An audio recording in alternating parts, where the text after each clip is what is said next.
Hello. ഞാൻ കുറച്ച് തിരക്കുകളിലായിപ്പോയി, എന്നാലും അതൊക്കെ ഒന്ന് ഒതുക്കിയിട്ട് വന്നിരിക്കുകയാണ്. എന്താണെന്ന് വെച്ചാൽ എനിക്കൊരു കാര്യം പെട്ടെന്ന് നിങ്ങളുടെ അടുത്ത് പറയണമെന്നുണ്ടായിരുന്നു, മറന്നു പോകുന്നതിന് മുമ്പ് അത് പറയട്ടെ. നമ്മുടെ മക്കൾ ചിലപ്പോൾ ചില കുട്ടികൾ വണ്ണമുള്ളതായിരിക്കും, ചില കുട്ടികൾ മെലിഞ്ഞിട്ടായിരിക്കും, ചില കുട്ടികൾക്ക് നിറം കുറവായിരിക്കും. അത് ഓരോ സമയങ്ങളനുസരിച്ച് ഓരോരുത്തർ അതുപോലെ ആയിരിക്കും ഉണ്ടാവുക, അല്ലേ? നമ്മുടെ കയ്യിലല്ലല്ലോ ഒരു കുഞ്ഞെങ്ങനെ ഉണ്ടായി വരണം എന്നുള്ളത്. അപ്പോൾ ഈ കുഞ്ഞുങ്ങൾ കളിക്കാൻ പോകും, ഫ്ലാറ്റ്സിലൊക്കെ ആണെങ്കിലേ, അല്ലെങ്കിൽ ഒരുപാട് അധികം ആൾക്കാർ താമസിക്കുന്ന സ്ഥലമൊക്കെ ആകുമ്പോൾ കുട്ടികൾ കളിക്കാൻ പോകുന്നിടത്ത് നമ്മളൊക്കെ പോയിരിക്കും, മറ്റുള്ള സ്ത്രീകളുമായിട്ട് സംസാരിക്കും, അല്ലേ? അങ്ങനെയൊക്കെ ആകുമ്പോൾ ചില പാറ്റേൺസ് ശ്രദ്ധിക്കാറുണ്ടോ നിങ്ങൾ? അതായത് ചില കുഞ്ഞുങ്ങൾ ഒരുപാട് ബൾക്കി ആയിരിക്കും, കുറച്ച് ഓവർ സൈസ്ഡ് ആണ്. മറ്റുള്ള കുഞ്ഞുങ്ങൾ ഭയങ്കര മെലിഞ്ഞ കുട്ടികളുണ്ടെങ്കിൽ ഈ ഓവർ സൈസ്ഡ് ആയിട്ടുള്ള കുട്ടികളുടെ അമ്മമാർ ചിലപ്പോൾ കേട്ടോ, അവർ നന്മ വിചാരിച്ചാണോ തിന്മ വിചാരിച്ചാണോ എന്നൊന്നും പറയാൻ പറ്റുന്നില്ല, എന്താ ഈ കുട്ടിക്കൊന്നും കൊടുക്കാറില്ലേ, അതെന്തേ കുട്ടി ഇങ്ങനെ ഇരിക്കണേ, ഭയങ്കര കഷ്ടമായിട്ട് തോന്നുന്നുണ്ടല്ലോ, അങ്ങനെ നമ്മളോട് ഭയങ്കര കൺസേൺഡ് ആയിട്ട് സംസാരിക്കും. നിങ്ങൾ ആദ്യമൊക്കെ പുഞ്ചിരിക്കും, തള്ളും, പോട്ടെന്ന് വിചാരിക്കും, സാരല്ല, അതല്ലേ കുറച്ച് ക്ഷീണമല്ലേ എന്ന് നമ്മളങ്ങ് പറഞ്ഞു പോയാലുണ്ടല്ലോ, തീർന്നു. പിന്നെ അങ്ങനെ നമ്മൾ പറയരുതാണ് കേട്ടോ എനിക്ക് തോന്നുന്നത്. കാരണം ആ കുഞ്ഞുങ്ങൾ തനിയെ പോകുമ്പോഴും ഈ അമ്മമാർ നമ്മളെക്കാളും മൂത്തവരായിരിക്കും ചിലപ്പോൾ, അല്ലെങ്കിൽ ഇപ്പോൾ ഒരേ പ്രായമുള്ളവരൊക്കെ ആയിരിക്കാം, അവർ പിന്നെയും വിളിച്ചിട്ട്, എന്താ മോളെ ക്ഷീണമാണല്ലോ, മമ്മി ഒന്നും തരുന്നില്ലേ കഴിക്കാനായിട്ട്? കൊള്ളാം, അമ്മയുടെ അടുത്തൊക്കെ പറയണം ഇങ്ങനെ ഇന്നതൊക്കെ തരണം എന്ന് പറഞ്ഞാൽ, ആൻറ്റി അവർക്കൊക്കെ എന്താ കൊടുക്കണേന്ന് അറിയോ, അങ്ങനെയൊക്കെ പറയണം അത്ര ഒരു സ്ത്രീ. എൻ്റെ അടുത്ത് ഒരാൾ പറഞ്ഞാണ്. അപ്പം ഞാൻ വിചാരിക്കുകയായിരുന്നു, ഇത് ശരിയായ പ്രവണതയല്ല, അല്ലേ? ഞാനൊരു തെറ്റ് ചെയ്തിട്ടുണ്ട്. ഞാൻ പറയണത് എന്താണെന്ന് പറയട്ടെ, അങ്ങനെ പറയാൻ പാടില്ല. ഒരു കുട്ടി ഭയങ്കര വലിയൊരു കുട്ടീൻ്റെ ആയിരുന്നു കേട്ടോ. അപ്പോൾ ആ കുട്ടിയുടെ അടുത്ത് ഞാനിങ്ങനെ പറയുകയുണ്ടായി ഒരു പ്രാവശ്യം, എന്താ നീ ഒന്നും കഴിക്കില്ലേ, നന്നായിട്ട് പുഷ്ടിപ്പെടണം, നല്ല പോലെ ഇങ്ങനെ ഇരിക്കണം, ശരീരം നന്നായിട്ടൊക്കെ വരണം, അതിന് വേണ്ടിയിട്ട് ഇങ്ങനെ കഴിക്കണം എന്നൊക്കെ ഞാൻ പറഞ്ഞിട്ടുണ്ട്. പിന്നെയാണ് ഞാൻ ആലോചിച്ചത്, എൻ്റെ മോള് കുറച്ച് ഇങ്ങനെ പുഷ്ടിയുള്ള ടൈപ്പായിരുന്നു. അപ്പോൾ ആ കുഞ്ഞിനെ അതെങ്ങനെ ബാധിച്ചിട്ടുണ്ടാവുമെന്ന്. എന്നോട് അടുപ്പമുള്ളൊരു കുട്ടിയായിരുന്നു കേട്ടോ. പക്ഷേ എനിക്ക് 3-4 ദിവസം ഉറങ്ങാൻ പറ്റിയില്ല, ഞാൻ അങ്ങനെ പറഞ്ഞു കഴിഞ്ഞിട്ട് ചെയ്യാൻ പാടുണ്ടായിരുന്നില്ല എന്ന്. പിന്നീട് ഞാൻ എപ്പോഴും അവരുടെ പോസിറ്റീവ് സൈഡ്സ് പറയാൻ ശ്രമിക്കാറുണ്ട് കേട്ടോ. ഞാൻ അറിഞ്ഞുകൊണ്ട് ശ്രമിക്കാറുണ്ട്, കാരണം എനിക്കത് വല്ലാണ്ട് വേദന തോന്നിയ ഒരു സന്ദർഭമാണ്. അപ്പോൾ അത് പറഞ്ഞത് മാത്രം, അത് ഞാൻ തിരുത്തി. അപ്പോൾ ഇവിടെ ഞാൻ പറയുന്നത് എന്താണെന്ന് വെച്ചാൽ, അങ്ങനെ നമ്മൾ അറിയാതെയാണെങ്കിൽ ആരെങ്കിലും ചെയ്യുന്നുണ്ടെങ്കിൽ നമ്മൾ തിരുത്തണം. ആ കുഞ്ഞുങ്ങൾക്ക് അതൊരു വല്ലാത്ത വിഷമായിട്ട് മാറുകയോ, എനിക്ക് എന്തൊരു ഇഷ്ടം ആൻറ്റി എന്തിനാ എന്നെ അങ്ങനെ പറഞ്ഞ്, അങ്ങനെ ആ കുട്ടിയുടെ കയ്യിലല്ലല്ലോ. ചിലപ്പോൾ ചില കുഞ്ഞുങ്ങൾ ഭക്ഷണം കഴിച്ചാൽ നന്നാവില്ല. ഞാനൊക്കെ അങ്ങനെയായിരുന്നു പണ്ട്, വളരെ മെലിഞ്ഞിരിക്കുമായിരുന്നു ആദ്യമൊക്കെ. എന്നിട്ട് ഞാൻ എന്ത് ചെയ്യുന്നറിയോ, തൈരൊക്കെ ഒരുപാട് 3-4 പ്രാവശ്യം കഴിച്ചു കഴിഞ്ഞാൽ വണ്ണം വെക്കുന്നു പറഞ്ഞു, വേറെ ഒന്നും കിട്ടാനില്ല അവിടെ വണ്ണം വെക്കുന്നത്. അപ്പം ഞാൻ ഈ തൈരിൽ പഞ്ചസാരയൊക്കെ ഇട്ട് അടിച്ച് കഴിക്കുകയൊക്കെ ചെയ്യുമായിരുന്നു. എനിക്ക് ഇന്നും ഓർമ്മയുണ്ട്, ആരോഗ്യം വെക്കാൻ വേണ്ടിയിട്ടിട്ട്. എൻ്റെ അമ്മയും അങ്ങനെ തന്നെയായിരുന്നു. അമ്മയും പറയുമോ, ഒന്ന് ശരീരം നന്നായി കിട്ടാനൊക്കെ ശ്രമിച്ചിട്ടുണ്ട് പണ്ട് എന്നൊക്കെ പറഞ്ഞ് ഞാൻ കേട്ടിട്ടുണ്ട്. അതെന്താണെന്നറിയോ, ചിലർക്ക് വണ്ണം കൂടുതലുള്ളതൊരു പ്രയാസമായിട്ട് തോന്നുന്നവരുണ്ടാവും, ചിലർക്ക് വണ്ണം കുറവുള്ളത് പ്രയാസമായിട്ട് തോന്നുന്നവരുണ്ടാവും. നമുക്കിതിനൊന്നും നമ്മളാളല്ലെന്നേ. നമ്മൾ ആരെയും പുച്ഛിക്കാനോ അല്ലെങ്കിൽ നമ്മൾ ആരെയും ഇകഴ്ത്താനോ നോക്കരുത് കേട്ടോ. എവിടെയെങ്കിലുമൊക്കെ വെച്ചിട്ട് നമുക്കതൊരു പ്രയാസമായിട്ട് തിരിച്ചു വരും. അപ്പം അതൊന്ന് പറഞ്ഞു. അപ്പം അങ്ങനെ ഞാൻ കേട്ടു, ഒരാൾ എൻ്റെ അടുത്ത് പറഞ്ഞപ്പോൾ ഞാൻ അതിനെപ്പറ്റി സംസാരിച്ചിട്ടുണ്ടെന്ന് ഇൻസ്റ്റഗ്രാമിൽ. ശരിയാണ്, നമ്മൾ പറയരുത്, കുഞ്ഞുങ്ങൾ കേൾക്കുക ഒരിക്കലും പറയരുത്. നമ്മുടെ മക്കൾ കേൾക്കുക വേറൊരു കുട്ടീനെ പറ്റി പറയുകയരുത്.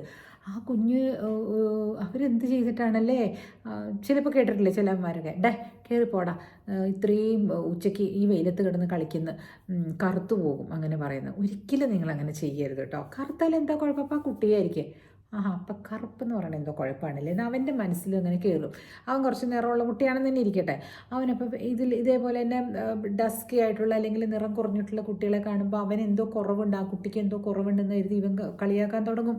നമ്മൾ തന്നെയല്ലേ അതിന് വഴി വെക്കുന്നത്. അപ്പോൾ വളരെ ശ്രദ്ധിച്ചും സൂക്ഷിച്ചും വേണം നമ്മൾ ഈ കുഞ്ഞുങ്ങളെ കൈകാര്യം ചെയ്യാനായിട്ടല്ലേ.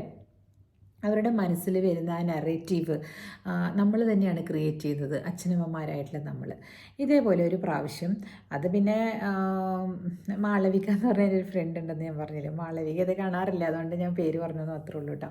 അവർ ആദ്യ കാലങ്ങളിൽ ഞങ്ങൾ രണ്ടുപേരും ചെറുപ്പമായിരുന്ന സമയത്ത് നമുക്ക് ഇതൊക്കെ ഉണ്ടായി വരുന്നേ ഉള്ളൂ, കേസസൊക്കെ ഉണ്ടായി വരുന്നുള്ളൂ. അപ്പോൾ നമ്മൾ എങ്ങനെയെങ്കിലുമൊക്കെ സ്ട്രഗിൾ ചെയ്തിട്ട് കേസോ എന്തെങ്ങനെയെങ്കിലുമൊക്കെ നമുക്ക് പണമൊക്കെ റെഡിയാക്കണം, അങ്ങനെയൊക്കെ നമ്മൾ ഭയങ്കര സ്വപ്നങ്ങളിലേക്കൊക്കെ ഒന്നിച്ച് ട്രാവൽ ചെയ്യുന്ന സമയത്ത് കഷ്ടങ്ങളൊക്കെ നമ്മൾ അങ്ങോട്ടും ഇങ്ങോട്ടൊക്കെ പങ്കുവെച്ചുകൊണ്ടിരിക്കുന്ന സമയത്ത് ഒരു പ്രാവശ്യം മാളവികയുടെ അച്ഛൻ്റെ പേര് ഞാൻ ഇതിന് മുമ്പ് പറഞ്ഞിട്ടുണ്ട്. അവർ ഇങ്ങനെ എല്ലാവർക്കും പറയുന്നുണ്ടായിരുന്നു, ഇങ്ങനെ ഒരുപാട് വണ്ണം വെക്കരുത്, പുള്ളി കാർഡിയോളജിസ്റ്റ് ആണല്ലോ. അപ്പോൾ വണ്ണം വെച്ച് കഴിഞ്ഞിട്ടുണ്ടെങ്കിൽ ഈ നിങ്ങൾക്ക് ഇങ്ങനെയുള്ള കാർഡിയോളജി പ്രോബ്ലംസ് ഒക്കെ വരും, അതുകൊണ്ട് നിങ്ങൾ റിഡ്യൂസ് ചെയ്യണം എന്നൊക്കെ പറഞ്ഞിട്ട് ഒരു ഇത് പ്രിസ്ക്രൈബ് ചെയ്യുമായിരുന്നു, ഹെർബ ലൈഫ് എന്ന് പറഞ്ഞിട്ട്. അത് കാർഡിയോളജിസ്റ്റ് പ്രിസ്ക്രൈബ് ചെയ്യുമ്പോൾ എല്ലാവരും വാങ്ങിക്കുകയും ചെയ്യുമല്ലോ. അപ്പോൾ അതിൻ്റെ ഒരു ഏജൻസി പോലെ ഇവരെടുത്തിട്ടുണ്ടായിരുന്നു, ഈ കുട്ടി എടുത്തിട്ടുണ്ടായിരുന്നു. അത് കഴിഞ്ഞപ്പോൾ അതിങ്ങനെ ഒരു മാർക്കറ്റിംഗ് ചെയിൻ പോലെയാണല്ലോ. എനിക്ക് ഇതിനോടൊക്കെ വളരെ വെറുപ്പുള്ള ആളായിരുന്നു കേട്ടോ ഞാൻ. പക്ഷെ അത് ഇവരോടുള്ള സ്നേഹം കാരണം ഞാനും ഒരെണ്ണം 1 or 2 ഒരു കിറ്റ് പോലെ വാങ്ങിച്ചു. 1000 രൂപ എന്തോ ആയിരുന്നെന്ന് തോന്നുന്നു. അത് എന്നിട്ട് ഞാൻ അവിടെ വെച്ചിരുന്നു. എനിക്ക് കുടിക്കാനൊന്നുമല്ല, നമ്മളിനി ഇത് വേറെ ആർക്ക് കൊടുക്കണം, അങ്ങനെയാണ്. ഐ ഡോണ്ട് ലൈക്ക് ദിസ് കേട്ടോ. ഞാൻ ഇപ്പോഴും തുറന്നു പറയണം, അന്നും ഇഷ്ടമല്ലായിരുന്നു. എന്നാലും ഞാൻ വിചാരിച്ചു എന്തെങ്കിലും ആവട്ടെ, നമ്മൾ കൊടുത്ത പൈസയ്ക്ക് ആരുടെയെങ്കിലും ചോദിക്കുന്നത് പറഞ്ഞപ്പോഴേ ദൈവമേ, കൊച്ചെന്ത് വിചാരിച്ചു കാണുമോ. എൻ്റെ അപ്പുറത്തെ വീട്ടിൽ മെഡ്രാസിൽ കേട്ടോ നല്ല ഒരു പുഷ്ക നിരിക്കണ ഒരു കൊച്ചുണ്ടായിരുന്നേ. അത് സ്കൂളിൽ പോകുമ്പോഴൊക്കെ എന്നെ നോക്കി ചിരിക്കുകയും വിളിക്കുകയൊക്കെ ചെയ്യുന്നു. ഒരു ദിവസം ഞാൻ അതിൻ്റെ അമ്മയുടെ അടുത്ത് ഇത് കൊണ്ടുകൊടുത്തിട്ട് പറയണേ, ഇത് മോൾക്ക് കൊടുക്കാവോ, എനിക്ക് നല്ലതാണെന്ന് തോന്നുന്നു എന്ന് പറഞ്ഞിട്ട് ഞാനിത് അവർക്ക് കൊടുത്തു. അവർ വാങ്ങിക്കുകയും ചെയ്തു കേട്ടോ. അപ്പോൾ എത്ര രൂപയാണ് അന്നൊക്കെ? 1000 എന്ന് പറഞ്ഞാൽ ഭയങ്കര കൂടുതൽ. അവരുടെ ഹസ്ബൻഡ് സൗദിയിലൊക്കെ ആയിരുന്നു, റിച്ചാണ്. അവർ തരികയും ചെയ്തു കേട്ടോ. പക്ഷേ ഇന്ന് കുറേ വർഷങ്ങൾക്ക് ശേഷം എനിക്കത് ഓർക്കുമ്പോൾ കരച്ചിൽ വരും. ദൈവമേ, ഞാൻ എന്ത് മീനായിട്ടാണ്. എനിക്ക് ആ കുട്ടിയുടെ വണ്ണമല്ല എന്നെ അത് ചെയ്യാൻ അങ്ങനെ ചെയ്തതോ ഒന്നുമല്ല. ഞാനൊരു പൊട്ടൻഷ്യലായിട്ടുള്ള ഒരു മാർക്കറ്റിംഗാണ് അവിടെ ചെയ്തത് അല്ലേ. ഭഗവാനെ, ഞാൻ പല പ്രാവശ്യവും ഞാൻ ഈ ഒരു ടോപ്പിക്ക് വരുമ്പോൾ ഞാൻ വിചാരിക്കും ഞാനിത് പറയണം, ഞാൻ ചെയ്ത ഒരു മുട്ടൻ അബദ്ധമാണല്ലോ ഇത്, അത് എല്ലാവരും അറിയണം എന്ന് ഞാൻ വിചാരിച്ചിട്ട് ഞാൻ പറഞ്ഞതാണ് കേട്ടോ ഇന്ന്. കാരണം ചെയ്യാൻ പാടില്ല. ആ കുഞ്ഞ് അവർ പിന്നെ വളരെ വർഷങ്ങൾക്ക് ശേഷം ആ കുട്ടിയുടെ കല്യാണമൊക്കെ ഞാൻ കൂടി ഉണ്ടായിരുന്നു. ഇപ്പം ഒരു മോളൊക്കെ ഉണ്ട് അവർക്ക്, അത് വേറെ വിഷയം. പക്ഷെ അന്ന് ആ മകള് ചെറുതായിരുന്നപ്പോൾ, ഒരു 10 വയസ്സൊക്കെ ഉള്ള സമയത്താണെന്ന് തോന്നുന്നു, അത് ഒബേസായിരുന്നു. അപ്പോൾ ആ കുഞ്ഞിന് എന്ത് വിഷമം തോന്നി കാണുമല്ലേ. ഞാൻ ചിലപ്പോൾ അതുകൊണ്ട് കൊടുത്തപ്പോൾ ഞാൻ ആലോചിക്കും. അവരൊന്നും പറഞ്ഞിട്ടില്ല കേട്ടോ, അത് അവരുടെ മര്യാദ. അവർ കൊടുക്കുകയും ചിലപ്പോൾ അവർക്ക് ശരിക്കായിട്ട് ആവശ്യം ഉണ്ടായിട്ടുണ്ടാകും. ഞാൻ ചിന്തിച്ചേയില്ല, ആ കുഞ്ഞിൻ്റെ ആ ഒരു അവസ്ഥ ഞാൻ ചിന്തിച്ചില്ല അന്ന്. ഞാൻ വിചാരിച്ചു എൻ്റെ ഈ പ്രോഡക്റ്റ് കേൾക്കണം. ഞാൻ പിന്നെ അത് മേടിച്ചിട്ടുമില്ല. ഞാൻ ആരത് കഴിച്ചാലും ഞാൻ പറയും എൻ്റെ ദൈവം എനിക്കറിയില്ല അതിനെ പറ്റിയിട്ട്. കാരണം ഇതൊക്കെ നമ്മൾ വണ്ണം ചുരുക്കാനും അങ്ങനെയുള്ള കാര്യങ്ങൾക്കൊക്കെ വേണ്ടി ഉപയോഗിച്ചിട്ട് അതിനെന്തെങ്കിലും സൈഡ് ഇഫക്റ്റ് ഒക്കെ ഉണ്ടായിക്കഴിഞ്ഞാൽ നമുക്കറിയില്ലല്ലോ. അതുകൊണ്ട് കഴിയുന്നതും അങ്ങനെയുള്ള കാര്യങ്ങൾക്ക് പോവാതിരിക്കുക. അത് പറഞ്ഞെന്തിനാന്ന് വെച്ചാൽ ആ കുട്ടിക്ക് ചിലപ്പോൾ അത് വല്ലാണ്ട് ഫീൽ ചെയ്തിട്ടുണ്ടാവില്ലേ ഞാൻ അങ്ങനെ പറഞ്ഞത് എന്ന് ഞാൻ പിന്നീട് ആലോചിച്ചു എന്നാണ് പറയുന്നത്. അപ്പോൾ ഈ നിങ്ങളുടെ കോളനിയിലോ നിങ്ങളുടെ അയൽവക്കത്തുള്ള കുട്ടികളൊക്കെ നിങ്ങളോട് വളരെ സ്നേഹപൂർവ്വം വരുന്നുണ്ടെങ്കിൽ അവരോട് നിങ്ങൾ അവരെ നന്നാക്കാൻ വേണ്ടി എന്നുള്ള രീതിയിലാണെങ്കിൽ പോലും അവരുടെ ശാരീരികമായിട്ടുള്ള എന്തെങ്കിലും ഒരു ചെറിയ ഒരു മൈനസ് പോയിന്റ് എന്ന് ഇന്നത്തെ സൊസൈറ്റി വിചാരിക്കുന്ന കാര്യങ്ങളാണെങ്കിൽ നിങ്ങൾ ഒട്ടും അത് പോയിന്റ് ഔട്ട് ചെയ്യാതിരിക്കുക. അതൊന്നും ഒരു മൈനസ് പോയിന്റേ അല്ല. ഇന്നത്തെ ലൈഫ് മുമ്പോട്ട് കൊണ്ടുപോകാനായിട്ട് നിറം കുറയുന്നതോ അല്ലെങ്കിൽ ഒരുപാട് വെള്ളേന്നാണല്ലോ നീ ഇരിക്കണം എന്നിട്ട് മെലിഞ്ഞിരിക്കുന്നു അങ്ങനെയൊക്കെയുള്ള വർത്തമാനങ്ങൾ നമ്മൾ കുഞ്ഞുങ്ങളോട് പറയാതിരിക്കുക. അവരുടെ മനസ്സിൽ നമ്മൾ നെരുപ്പ് വാരിയിടുകയാണ്. അവർക്കറിയില്ല ഇതെന്താണ്, ഇത് ശരിയാണോ തെറ്റാണോ, ഇതിലേതാണ് നല്ലതെന്ന് അറിയാനുള്ള ഒരു പ്രായം അവർക്കായിട്ടില്ല. അപ്പോൾ അവരുടെ മനസ്സിലൊരു നാരറ്റീവ് നമ്മൾ ക്രിയേറ്റ് ചെയ്ത് വെക്കുകയാണ് ചെയ്യുന്നത്. അത് എങ്ങനെ മാറ്റുമെന്ന് ചോദിച്ചാൽ അമ്മമാർ തന്നെ മാറ്റിയേ പറ്റുള്ളൂ. അമ്മമാർക്ക് തന്നെയാണ്, അച്ഛന്മാർക്കും ഉണ്ട്. എന്നാലും ഇത്തരത്തിലുള്ള കാര്യങ്ങളൊന്നും അധികം അച്ഛന്മാർ പറയുന്നത് ഞാൻ കേട്ടിട്ടില്ല. അച്ഛന്മാരധികവും ഹൈറ്റ് വയ്ക്കാനും അങ്ങനെയുള്ള കാര്യങ്ങളൊക്കെ പറയുന്നത് കേട്ടിട്ടുള്ളൂ. ഞങ്ങളുടെ കൂട്ടത്തിലുണ്ടായിരുന്ന ഒരു വലിയച്ഛനെ മരിച്ചുപോയി കേട്ടോ. അദ്ദേഹത്തിന് ഒരു മെഡിക്കൽ ഷോപ്പ് ഉണ്ടായിരുന്നേ.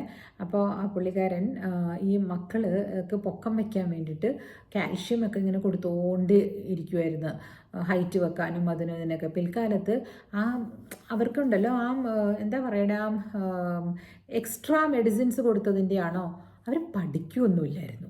എന്തിനാണാവോ അവരൊരു ഡള്ളായ പോലെ പിള്ളേരായിരുന്നു, പഠിച്ചില്ല മര്യാദയ്ക്ക്. അപ്പോൾ എൻ്റെ മനസ്സിലെപ്പോഴും വിചാരിക്കും, ഹോർലിക്സ് വേണോ മോന്, ഹോർലിക്സ് വേണോ, ബൂസ്റ്റ് വേണോ, എന്താ വേണ്ടേ, രണ്ട് മക്കളെ നിർത്തി ചോദിക്കും.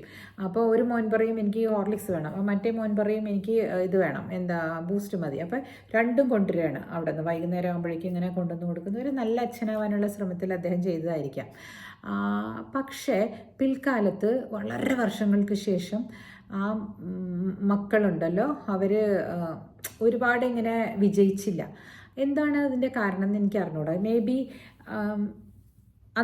അന്ന് വളരെ ഇമ്പോർട്ടൻസ് കൊടുത്തിരുന്നു ആ അച്ഛൻ. എന്തിനു വേണ്ടിയിട്ട്? ഹൈറ്റിന് വേണ്ടിയിട്ടും സൗന്ദര്യത്തിന് വേണ്ടിയിട്ടും. പഠിപ്പിൻ്റെ കാര്യത്തിൽ അത്ര ഇമ്പോർട്ടൻസ് കൊടുത്തിട്ടുണ്ടായിരുന്നില്ല എന്നാണ് എൻ്റെ ഒരു തോന്നൽ കേട്ടോ.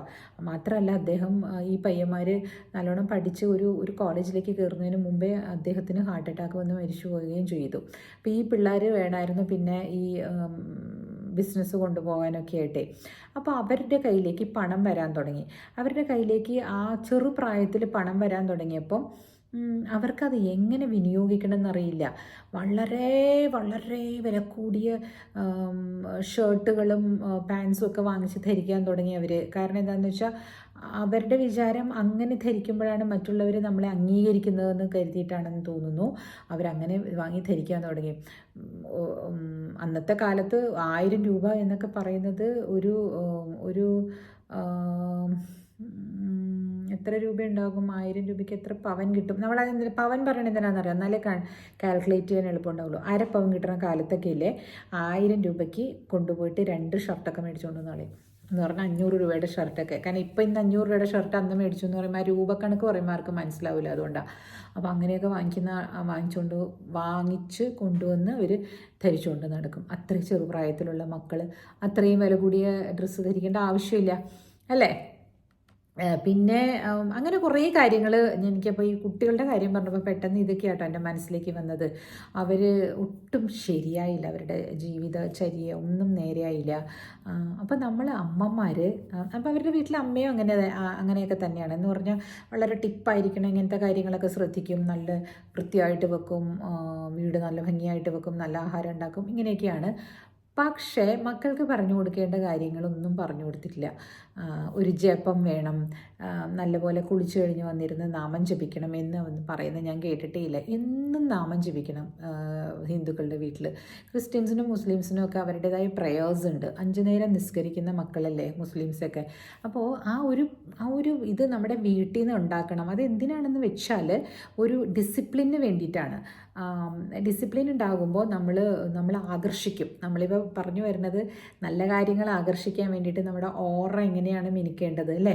അപ്പോൾ ഓരോരുത്തർക്കും ഓരോ രീതിയിലുള്ള എന്താ പറയുക ആചാരങ്ങളുണ്ടാകും. അത് നിങ്ങൾ എങ്ങനെ ചെയ്യണം എന്നുള്ളത് ഇപ്പം ഞാൻ ചെയ്യുന്നതായിരിക്കില്ല നിങ്ങൾക്ക് ഉചിതം. നിങ്ങൾ തന്നെ ഒരു ചിട്ടവട്ടങ്ങളൊക്കെ നിങ്ങൾ തന്നെ ഉണ്ടാക്കിയെടുക്കണം. ഞാൻ ചെയ്യുന്ന കാര്യങ്ങൾ എൻ്റേത് മാത്രമാണ്, അത് നിങ്ങൾക്ക് ശരിയാവില്ല. നിങ്ങൾ ചെയ്യുന്ന കാര്യങ്ങൾ നിങ്ങളുടേതായിട്ട് എടുക്കണം. അത് മാത്രമല്ല, നമ്മളിപ്പോൾ ഞാനൊരു കാര്യം ചെയ്യുന്നുണ്ടെങ്കിൽ തന്നെ അത് നിങ്ങൾക്ക്, ഞാനൊരു ഗുരുവൊന്നും അല്ലല്ലോ, ഞാൻ നിങ്ങൾക്കൊരു ഗൈഡായിട്ട് ഇങ്ങനെ പറയുന്നു എന്ന് മാത്രം. അപ്പോൾ അതിന് വേണ്ടിയിട്ടുള്ള ഗുരുക്കന്മാരുണ്ടാവില്ലേ, അവരുടെ അടുത്ത് പോയിട്ട് നിങ്ങളൊരു ചിട്ടവട്ടങ്ങൾ പറഞ്ഞ് മനസ്സിലാക്കി എടുക്കുന്നതായിരിക്കും കുറച്ചുകൂടി നല്ലത്. കാരണം എൻ്റെ രീതികൾ ചിലപ്പോൾ എനിക്കായിരിക്കാം അത് കറക്റ്റാകുന്നത്. ഞാനതിങ്ങനെ പറഞ്ഞ് അതിനെ ഡൈല്യൂട്ട് ചെയ്യാൻ പാടില്ല കേട്ടോ.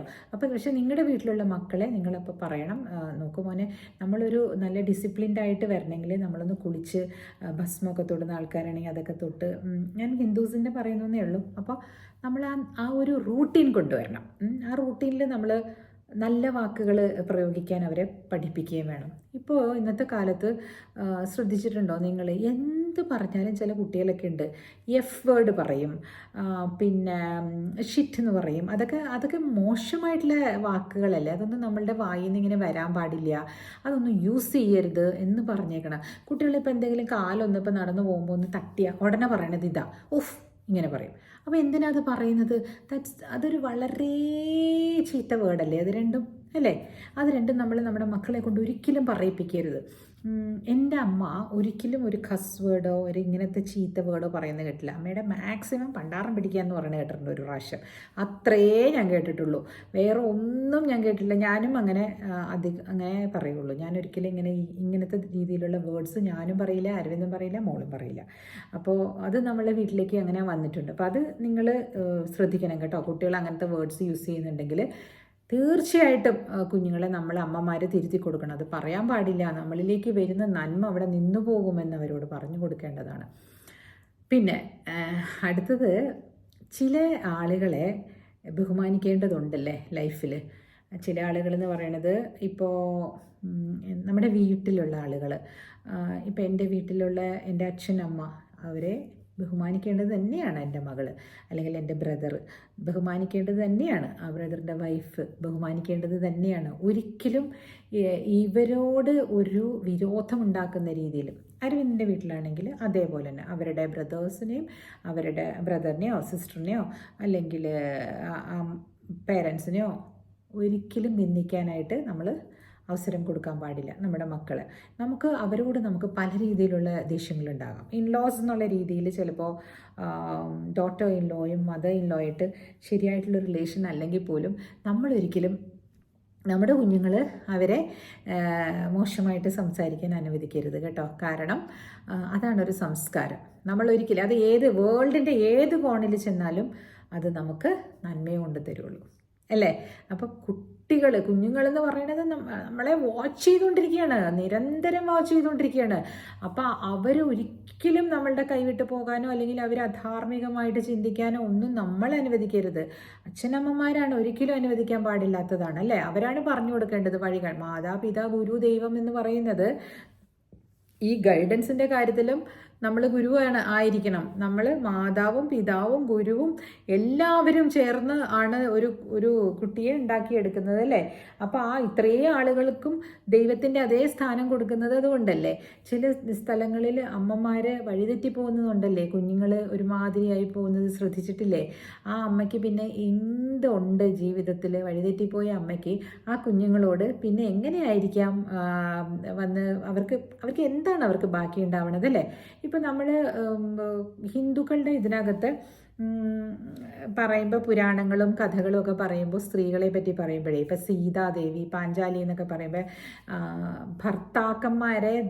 പാഞ്ചാലിക്ക് ഭർത്താക്കന്മാരാണല്ലോ. അത് ഒരു സമയത്തിൻ്റെ ഒരു കാലഘട്ടത്തിൽ അങ്ങനെ ആയിരുന്നു.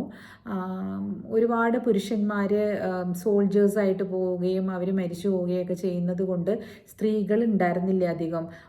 ആ സ്ത്രീകൾക്ക് എന്താ പറയണത്, ഒരാളെങ്കിൽ ഒരാളുണ്ടാവാൻ വേണ്ടിയിട്ട് 3-4 വേറെ കല്യാണം കഴിക്കാം എന്നൊക്കെ ഒരു ഹിസ്റ്ററിയിലൊക്കെ എഴുതി വെച്ചിട്ടുണ്ട് കേട്ടോ. അങ്ങനെയുണ്ട്. പിന്നെ ചിലയിടങ്ങളിൽ എന്താ പറയണേ, ബഹുഭാര്യത്വം പറയുന്നുണ്ട്. ചിലയിടങ്ങളിൽ പതിമാരെ പറയുന്നുണ്ട്. അതൊക്കെ ആ കാലഘട്ടത്തിൻ്റെ ആവശ്യം അനുസരിച്ചൊന്ന് എടുത്താൽ മതി കേട്ടോ. അപ്പോൾ പറഞ്ഞു വന്നത് എന്താണെന്ന് വെച്ചാൽ, ഭാര്യ എന്നുള്ള രീതിയിൽ അവർക്കൊരു സംരക്ഷണം കിട്ടാതിരുന്നിട്ടുണ്ട്. 5 ഭർത്താവ് ഉണ്ടായിട്ട് പോലും അല്ലേ. പാഞ്ചാലിക്ക് അവർ രജസ്വലിയായിരുന്നപ്പോൾ, അവർ പീരിയഡ്സ് ആയിരുന്ന സമയത്ത് പോലും അവരെ വലിച്ച് കൊണ്ടുവന്ന് അവരുടെ സാരിയെല്ലാം പുടവ വലിച്ചു കളയുന്ന ഒരു സീനൊക്കെ ഉണ്ടല്ലോ മഹാഭാരതത്തിൽ. ആ സമയത്ത് ഈ യുധിഷ്ഠിരൻ എന്ന് പറയുന്ന ഭർത്താവിനെ ഇവർക്ക് എത്ര ദേഷ്യം വന്ന് കാണും അല്ലേ. എന്നിട്ട് പോലും അവർ സഹിച്ചു എന്നാണ് പറയുന്നത്. അപ്പം നമ്മളിപ്പോൾ പറഞ്ഞു കൊടുക്കുന്നത്, ചേച്ചി എന്താ പറഞ്ഞു വരുന്നത്, സഹിക്കണം എന്നാണോ? സഹിക്കണം എന്നല്ല ഞാൻ പറയുന്നത്. ചില ഇടങ്ങളിൽ നമ്മൾ സംയമനം പാലിക്കണം എന്നാണ്. സംയമനം പാലിക്കേണ്ടത് അത്യാവശ്യമുള്ള സ്ഥലങ്ങളിൽ പാലിച്ചേ പറ്റുള്ളൂ. അതെല്ലാം അങ്ങനെയാണോ, ഞങ്ങൾ അവരെ സഹിക്കണം എന്നാണോ? അങ്ങനെയല്ല ഞാൻ പറയുന്നത്. കാരണം എന്താണെന്നറിയോ, ഒരു ഗിവ് ആൻഡ് ടേക്ക് ഉള്ളിടത്ത്. അതേസമയം യുധിഷ്ഠിരൻ വല്ലാതെ സ്നേഹമുള്ള മനുഷ്യനാണ്, നല്ല കാര്യങ്ങൾ ചെയ്യുന്ന ആളാണ്, ധർമ്മിഷ്ഠനാണ് അല്ലേ.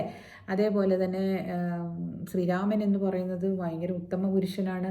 അങ്ങനെയുള്ള ഒരു ഭർത്താവിനെ കിട്ടിയ സീതാദേവി എന്തൊരു ഭാഗ്യവതിയായിരിക്കണം. പക്ഷേ നിന്നെ എനിക്ക് വേണ്ടാന്ന് പറയുന്ന ഒരു തരുണത്തിൽ അവർ ആത്മാഹൂതിയാണ് ചെയ്യുന്നത്, സതി അനുഷ്ഠിക്കുകയാണ്. അതിനകത്ത് സതി അനുഷ്ഠിക്കുകയല്ല, എന്താ പറയണേ, അഗ്നിഹൂതി നടത്തുകയാണ്. അതിനകത്തേക്ക് എടുത്തു ചാടുകയാണല്ലേ, എനിക്കിനി ജീവിതം വേണ്ട എന്നൊക്കെ പറഞ്ഞു. അപ്പോൾ നമ്മൾ കാണുമ്പോൾ ഈ സ്ത്രീകൾ മുഴുവനും ഓരോന്ന് അനുഭവിച്ച് വന്നിട്ടുണ്ട് ഈ പുരുഷന്മാരുടെ കൊള്ളരുതായികൾ കൊണ്ട്. പക്ഷെ still they are revered as devis അല്ലേ. നമ്മളുടെ രാമായണവും മഹാഭാരതവും ഒക്കെ നമുക്ക് ഇതാണ് പഠിപ്പിച്ചു തന്നിരിക്കുന്നത്. അതിൽ നിന്ന് നന്മകൾ മാത്രം എടുക്കാൻ വേണ്ടിയിട്ടാണ് നമ്മൾ ശ്രമിക്കേണ്ടതും കുട്ടികൾക്ക് പറഞ്ഞു കൊടുക്കേണ്ടത്. അപ്പോൾ ശ്രീരാമൻ ഭാര്യയെ ഉപേക്ഷിച്ചവൻ എന്നല്ല നമ്മൾ കരുതേണ്ടത്. നമ്മൾ ആ ശ്രീരാമൻ എന്ന് പറയുന്ന ആള് എന്തൊക്കെയാണ് കർത്തവ്യങ്ങൾ, അദ്ദേഹത്തിൻ്റെ രാജാവാണ്. അന്നത്തെ കാലത്ത് രാജാവ് എന്ന് പറയുന്ന ആളാണ് ജഡ്ജിൻ്റെ ഒരു ജോലി ചെയ്തുകൊണ്ടിരുന്നത്. അപ്പോൾ ആ ജഡ്ജ് നല്ലപോലെ ഇരുന്നാൽ മാത്രമല്ലേ മറ്റുള്ളവർക്ക് ശിക്ഷ വിധിക്കാൻ പറ്റുള്ളൂ. അപ്പോൾ അദ്ദേഹത്തിന് ഇത് ചെയ്തേ പറ്റുള്ളൂ എന്നുള്ളൊരവസ്ഥയെ വരികയാണ്. അന്നത്തെ ചട്ടക്കൂടുകൾ അതാണെന്ന് മനസ്സിലാക്കണം. ഇന്ന് 2025 നമ്മളത് ചെയ്യണമെന്ന് ചോദിച്ചാൽ വേണ്ട. പക്ഷെ അതിനകത്തുള്ള മൂല്യങ്ങൾ മാത്രം നമുക്ക് എടുക്കാമല്ലോ. ഞാൻ ഇത്രയും പറഞ്ഞു എന്തിനാന്ന് വെച്ചാൽ, ഇന്നലെ ഞാൻ പറഞ്ഞു നമ്മൾ ധർമ്മിഷ്ഠരാകണം എന്ന് പറഞ്ഞാൽ നമ്മൾ സമൃദ്ധി ഉണ്ടാവണമെങ്കിൽ നമ്മൾ കരുണ കാണിക്കണം എന്ന് പറഞ്ഞു അല്ലേ. അപ്പോൾ അതിനകത്ത് ഒരു കമൻറ്റ് വന്നതാണ്, ഞാനിതിനു മുമ്പ് ഞാൻ പറഞ്ഞിട്ടുണ്ട് അത് എനിക്ക് നല്ല ഓർമ്മയുണ്ട്. ഞാൻ പറഞ്ഞ കാര്യങ്ങളെല്ലാം വ്യക്തതയോടുകൂടി തന്നെയാണ് കേട്ടോ, എനിക്ക് ഓർമ്മയുണ്ട്. അതിൽ ഞാൻ പറഞ്ഞിട്ടുണ്ട്, ഒരുപാട് ഇങ്ങനെ നമ്മൾ അളവറിയാതെ കൊടുക്കരുത്, പാത്രം അറിഞ്ഞേ നമ്മൾ ദാനം ചെയ്യാവുള്ളൂ എന്ന് ഞാൻ പറഞ്ഞു. അല്ലെങ്കിൽ അവർ നമ്മളെ എന്താ പറയുക, നമ്മൾ അവരെ ചീത്തയാക്കുകയാണ്, അങ്ങനെ കൊടുത്ത് മടിയന്മാരാക്കുകയാണ്. അതുകൊണ്ട് അധികം അങ്ങനെ കൊടുക്കരുതെന്ന് പണ്ട് പറഞ്ഞിട്ടുണ്ട് ഞാൻ. അത് പറഞ്ഞല്ലോ. പിന്നെ ഇന്നലെ ഇതിൽ പറയുന്നത് നിങ്ങൾ കൊടുത്തുകൊണ്ടിരിക്കണമെന്ന്. രണ്ടും രണ്ട് കോൺസെപ്റ്റാണ്. ഒന്ന്, നമ്മൾ വെറുതെ പാത്രം അറിഞ്ഞ് വിളമ്പാതിരുന്നാൽ നമ്മൾ അവിടെ ഒരു തെറ്റാണ് ചെയ്യുന്നത്, നമ്മുടെ ദാനധർമ്മം കൊണ്ട്. അതുകൊണ്ട് അവരിലുള്ള ഒരു നല്ല ഗുണം നമ്മൾ ഇല്ലാതെയാക്കുന്നതാണ് വെറുതെ കൊടുക്കുന്നത്. ഇവിടെ വന്നിട്ട് നമ്മൾ അവർ ചെയ്യുന്ന ഒരു കാര്യമുണ്ടല്ലോ, ഇപ്പം ജോലി ചെയ്തുകൊണ്ടിരുന്ന സ്ത്രീകൾക്കൊക്കെ നമ്മൾ എന്തെങ്കിലും കൊടുക്കണം എന്ന് ഞാൻ പറഞ്ഞില്ലേ. അതെന്തിനാണെന്ന് വെച്ചാൽ അവർ ചെയ്യുന്ന ഒരു ജോലിക്ക് ഒരു പേർക്ക് ആണ് നമ്മൾ കൊടുക്കുന്നത്. ഇത് രണ്ടും രണ്ടല്ലേ. അപ്പോൾ see what I'm trying to say is, നമ്മൾ ഓരോ കാര്യത്തിനെയും തമ്മിൽ എന്താ പറയണേ, അടുപ്പിക്കരുത്. ആ കുട്ടി ഇന്നലെ അതിൻ്റെ ഇടയിൽ വന്നിരുന്ന് പറയാം, അപ്പോൾ ചേച്ചിയല്ലേ പറഞ്ഞ അന്ന് പൈസ ഒന്നും വെറുതെ കൊടുക്കരുതെന്ന്, ഇന്ന് ചേച്ചി പറയണം കൊടുക്കാൻ പറയണമെന്ന് എന്നുള്ള രീതിയിൽ പറയുന്നു. നോക്കൂ, ഇതാണ് ഞാൻ പറയുന്നത്. You have to clearly pick things according to the context. വാലും തലയും ഇല്ലാതെ നിങ്ങൾ വന്നിട്ട് അന്ന് പറഞ്ഞത് ഇങ്ങനെയല്ലേ, ഇന്ന് പറഞ്ഞത് ഇങ്ങനെയല്ലേ, എന്താണ് നിങ്ങളിങ്ങനെ ചെയ്യുന്നത്? അപ്പം ഞാൻ പറഞ്ഞു തരണോ വേണ്ടയോ? അപ്പം എനിക്ക് മനസ്സിലാകുന്നതില്ല. അതിനകത്തൊരു കുറ്റം കണ്ടുപിടിക്കുക. നമ്മൾ മറ്റുള്ളവരുടെ കുറ്റങ്ങൾ മാത്രം കണ്ടുപിടിച്ചാൽ നമുക്ക് അത് നന്മ കൊണ്ട് തരുമോ? ഇല്ല അല്ലേ. എന്തിലെങ്കിലും ഒരു ചെറിയ കുറ്റം കണ്ടുപിടിച്ചുകൊണ്ടിരിക്കുന്ന ഒരു സ്വഭാവമാണ് നമുക്കെങ്കിൽ നമുക്ക് നന്മ കൊണ്ടുവന്ന് തരില്ല. അത് ഒരുപാട് ആളുകൾ അങ്ങനെ ചെയ്യുന്നത് ഞാൻ കണ്ടിട്ടുണ്ട്. ഇപ്പം എൻ്റെ കാര്യത്തിൽ തന്നെയാണെങ്കിലും എൻ്റെ പ്രാക്ടിക്കൽ ലൈഫിൽ എനിക്ക് ഒരുപാട് കല്ലേറുകളാണ് എപ്പോഴും കിട്ടുന്നത്. അപ്പം ഞാൻ വിചാരിക്കുന്നത്, എന്തോ ഇത്, ഞാൻ എന്തെങ്കിലും ഇപ്പം എന്ത് ചെയ്താലും കുഴപ്പമാണല്ലോ. അപ്പം എനിക്ക് ദേഷ്യം വരുന്ന ഒരാളാണ്, ഞാൻ പറയും, ഞാൻ പ്രതികരിക്കുന്ന ഒരാളാണ്. അത് ചിലപ്പോൾ എൻ്റെ ഒരു മൈനസ് പോയിൻ്റ് ആയിരുന്നിരിക്കാം. പക്ഷെ ആ പ്രതികരണം കൊണ്ട് എനിക്ക് പ്രശ്നമില്ല. അത് I am okay with it, because ഞാനതൊരു തെറ്റായ രീതിയിലുള്ള പ്രതികരണം അല്ലെന്ന് എനിക്ക് നന്നായി അറിയാവുന്നിടത്തോളം കാലം എനിക്കത് ഓക്കെയാണ്.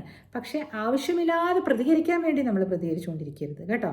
അപ്പോൾ അതെല്ലാം നമ്മുടെ കുഞ്ഞുങ്ങളെല്ലാം അത് കണ്ടാണ് വളരുന്നത്. അടുത്ത തലമുറയിലേക്ക് ഇതിങ്ങനെ പാസ് ഓൺ ചെയ്തുകൊണ്ടിരിക്കും. So let us be very careful. കുഞ്ഞുങ്ങളുടെ കാര്യത്തിൽ നമ്മൾ വളരെ ശ്രദ്ധിക്കണം. നമ്മൾ ആരെപ്പറ്റി എന്താണ് എങ്ങനെയാണ് നമ്മൾ വീട്ടിലിരുന്ന് പറയുന്നതെന്ന് നമ്മൾ വളരെ ശ്രദ്ധാപൂർവമായിരിക്കണം നമ്മളുടെ ഓരോ ചലനങ്ങളും, പ്രത്യേകിച്ച് അമ്മമാരുടെ കേട്ടോ. അതിനെയാണ് മൈൻഡ്ഫുൾനെസ് എന്ന് പറയുന്നത്. സോ ടേക്ക് അവേ ഈസ് മൈൻഡ്ഫുള്ളായിരിക്കണം നമ്മൾ യങ്സ്റ്റേഴ്സിൻ്റെ അടുത്ത്, പ്രത്യേകിച്ചും ടീനേജിലുള്ള കുട്ടികളുടെ അടുത്ത്, അതിലും ചെറിയ കുട്ടികളുടെ അടുത്തൊക്കെ ഇനിയും മൈൻഡ്ഫുള്ളായിട്ടായിരിക്കണം നമ്മൾ പെരുമാറേണ്ടത് കേട്ടോ. That's all for today. Bye. നാളെ വരാം.